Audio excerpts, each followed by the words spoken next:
So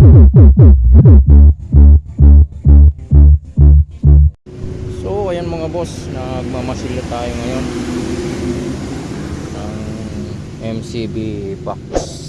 So ayan, MCB box 15. So update lang natin si boss, yung nagpapagawa nitong MCB box. So ayan, pinamasilya na natin mga boss, pinapatigas pa lang natin yung masilya. So yun lang mga boss, update lang sa MCB 15. So ayan na nga mga boss, natapos na natin yung box at eto na, ilalagay na natin yung speaker. So bale 1000 watts na Broadway ito mga boss, na lalagay natin sa MCB box 15. So ayan mga boss, stay tuned lang at ilalagay natin yung speaker para ma-sound check na natin ito at para makuha na ni boss. So ayan mga boss, ito yung mga tornilyo na gagamitin natin. So ayan na nga mga boss, ipapasok na natin. So ayan, may konting problema tayo kasi hindi magkasya yung speaker doon sa nilagay nating butas sa taas. So ayan, mahigpit siya. So kailangan nating kaltasan yung magkabilang gilid. So ayan, hindi talaga siya kasya. Sabi na nga hindi kasya eh.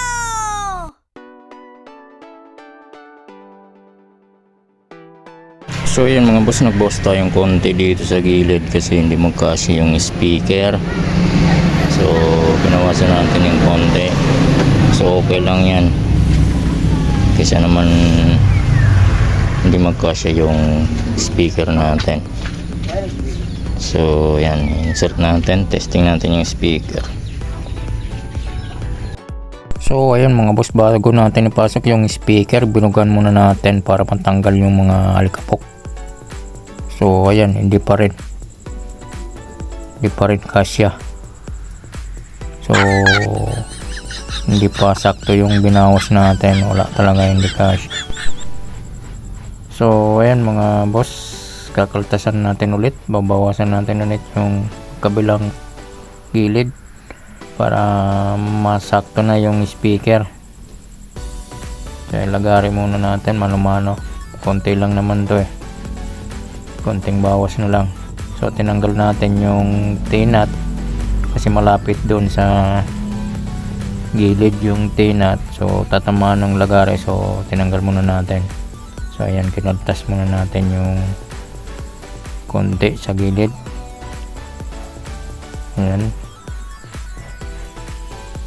So ayan, sakto na. Nice. Ayan, pasok na yung speaker.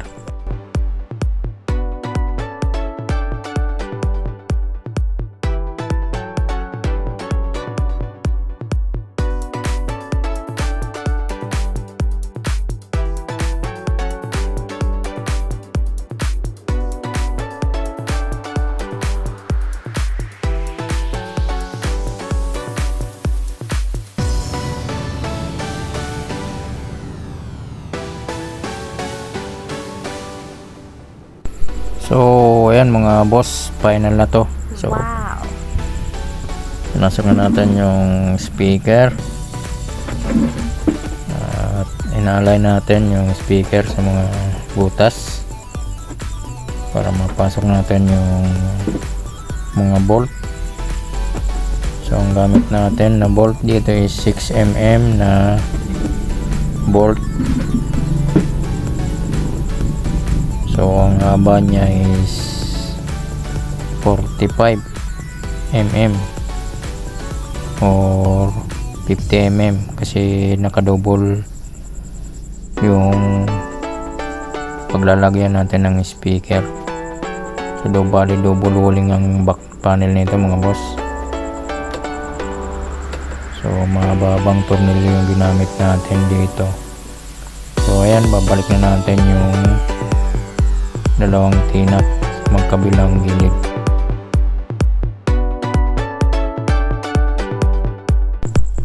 So dito naman tayo sa kabila. So babawasan rin natin yung magkabilang gilid kasi hindi rin ito kasya. So tinanggal muna natin yung dalawang tinas sa magkabilang gilid. So susubukan natin. So ayan, di na talaga kasya speaker. So bawas ka tayo ng konti. Medyo napasigip yung lagay ko ng allowance, may allowance kasi yan. So bali hindi saktong 15 inches yung basket ng speaker, so maglalagay kayo ng allowance na 1/2 inch. So siguro na ilagay ko dito is 1/4 lang, so kaya hindi siya magkasya. So bali 15 and 1/2 ang butas sa taas ng MCB natin. So, kaya medyo pabuka yung butas nya para magsakto yung speaker. So medyo nalanganin yung pagkabutas natin, so kaya sumikip. So ayan, konting bawas pa, so hindi pa rin siya magkasya. Bawasan natin konti para magkasya yung speaker.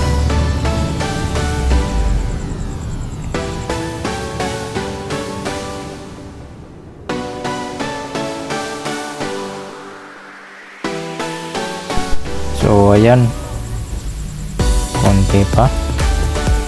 So bugan muna natin para matanggal yung mga tinabas natin, mga plywood. So konting linis para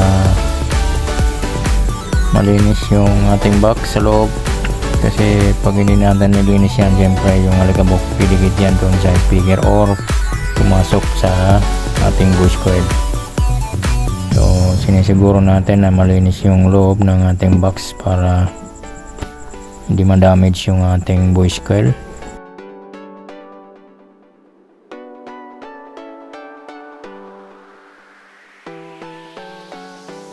So ayan, sakto na yung speaker at naipasok na natin. So ibalik na natin yung dalawang tinat sa magkabilang gilid.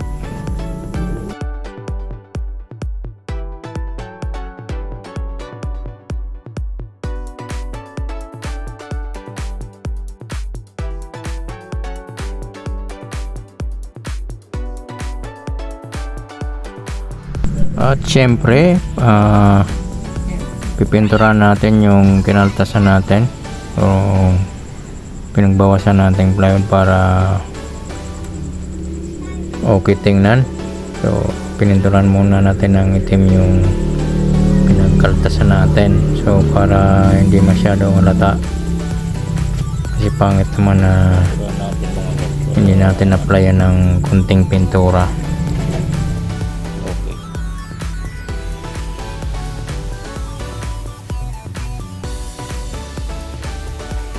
So bali mabilis naman matuyo yan kasi yung gamit nating black paint is water based elastomeric paint, black.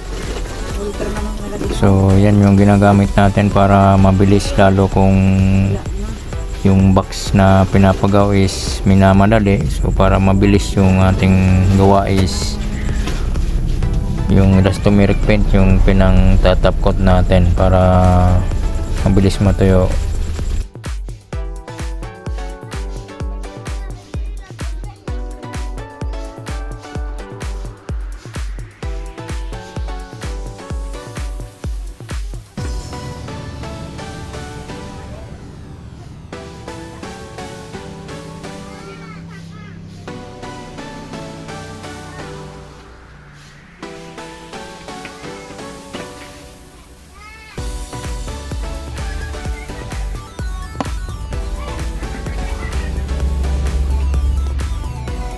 So ayan mga boss, naigpitan na natin yung mga tornilyo.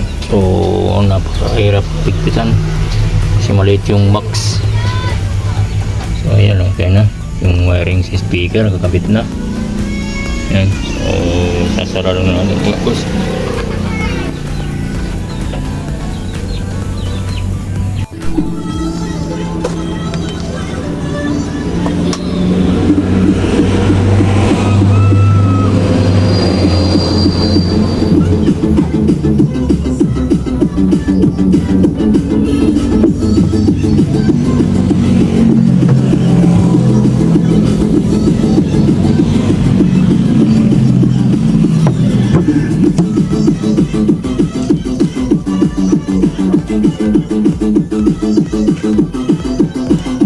So ayun mga boss, bali red yung cover ng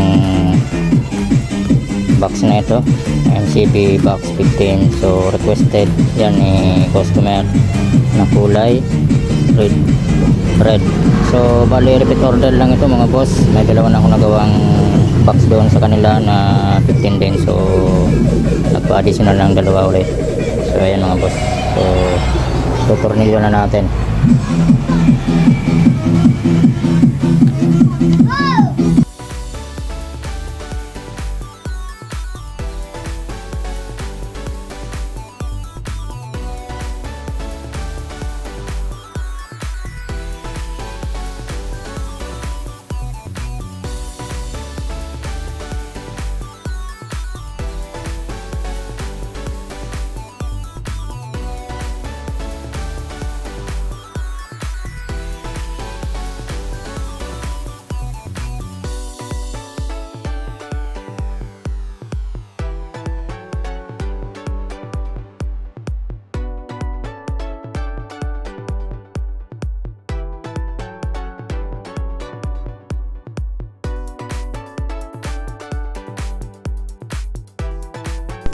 So ayan mga boss, at kung bago ka pa lang dito sa aking munting channel at napadpad ka lang dito sa ating channel, napanood mo ang video ito, at siyempre wag mong kalimutan mag subscribe at pakipindot ng bell button para updated ka sa mga susunod nating upload na video, at paki-like na rin and share, at maraming salamat po sa inyo at sa ating mga masugid at mga subscriber. Maraming salamat sa inyo mga boss sa suporta sa ating munting channel, at patuloy tayong gagawa ng mga video.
Ayan mga boss, ito na yung finished product natin ng MCB Box 15. Red color ang front cover nya. So ayan, 15 inches na MCB.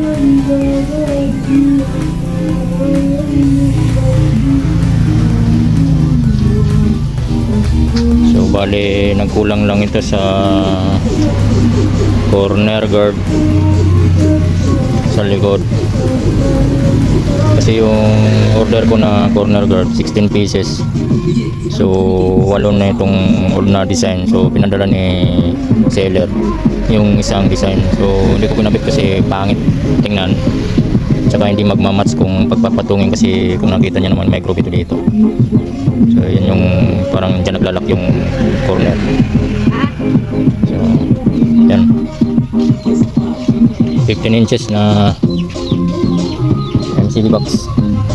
So yan, sa mga gusto magpagawa ng ating MCB box, so ayan, naka-stickon yan, so may handle sa likod. So bali itong design na ito is requested kasi ni Tomer na patapyas dito, so yun ang ginawa natin.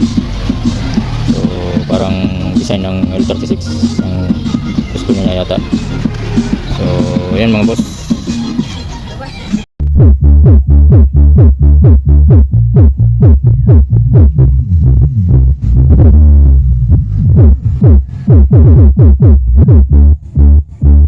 So ayan na nga mga boss, pinick up na ng mayari yung MCB box 15 inches. So motor lang yung pinagkargahan, so kasya naman kasi maliit lang yung box. So bali magdadalawang balik siya niyan. So and yun pa yung isa. So pasensya na kayo mga boss dito sa ano natin, kasi maraming sinampay. Maraming salamat mga boss.